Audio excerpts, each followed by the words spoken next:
Bonsoir Estelle, c'est donc une exposition à voir à Paris au Grand Palais, 200 ans de création artistique haïtienne et c'est plutôt surprenant, loin des clichés en tout cas. Oui, on va le voir tout de suite. Alors c'est vrai que c'est un sacré défi, hein, Mohamed, vous l'avez dit, 200 ans de création artistique en Haïti, 150 œuvres sont présentées au Grand Palais. Alors certaines ont été créées pour l'occasion.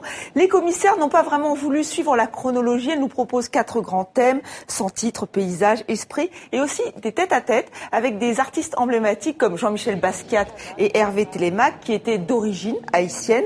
Alors j'évoquais les esprits. Alors c'est vrai que quand on pense à Haïti, on pense au vaudou. Donc vous vous attendez à être ensorcelé. Ça fait un peu cliché les vaudous Haïti. Mais pas tant que ça. Voyez ce reportage commenté par Jean-Luc Eguezier.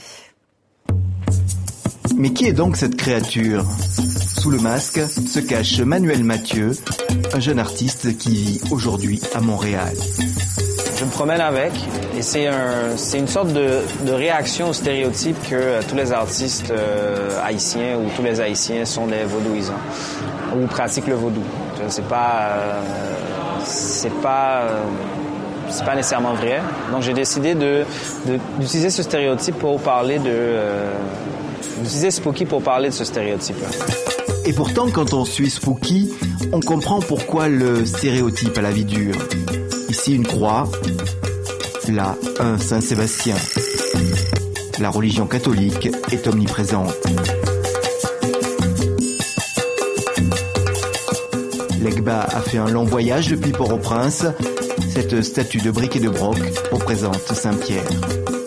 Comme vaudou, c'est la religion, tous les Haïtiens, ils travaillent parfois sur le vaudou aussi.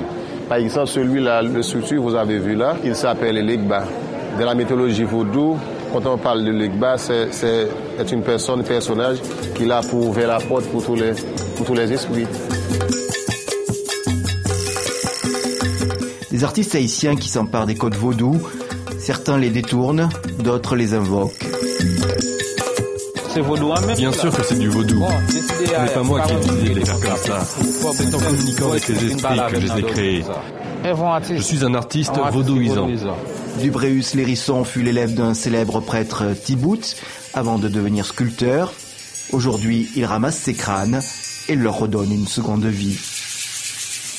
Voilà, donc ne craignez pas, soyez ensorcelés. C'est vraiment une très belle exposition avec un art qu'on redécouvre puisqu'il va beaucoup plus loin que les clichés. Donc vraiment, allez au Grand Palais découvrir cette exposition, Mohamed. On redécouvre et on découvre une trouvaille à présent, Estelle. Oui, trouvaille faite dans une bibliothèque française à Saint-Omer, c'est dans le Pas-de-Calais. Rémi Cordonnier, docteur en histoire de l'art et responsable des fonds patrimoniaux à la bibliothèque, travaillait à la préparation d'une exposition sur les auteurs anglo-saxons et là, il est tombé sur un exemplaire de la première édition in folio des œuvres complètes de Shakespeare, donc La Tempête, mais aussi Hamlet, enfin vraiment toutes les œuvres de Shakespeare.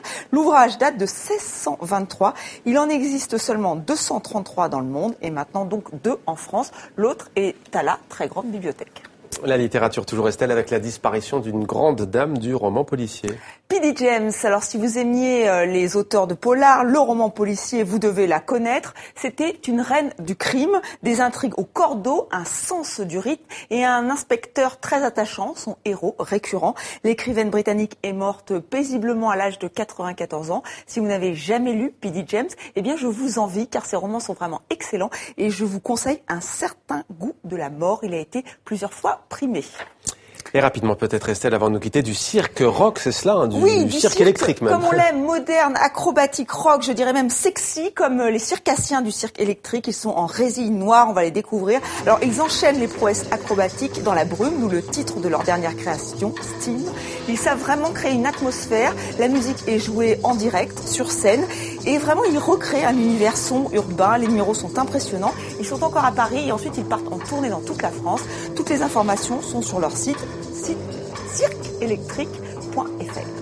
Merci Estelle, c'était Demander le programme. Lundi, on vous retrouve ici à la place que j'occupe aujourd'hui pour 64 minutes.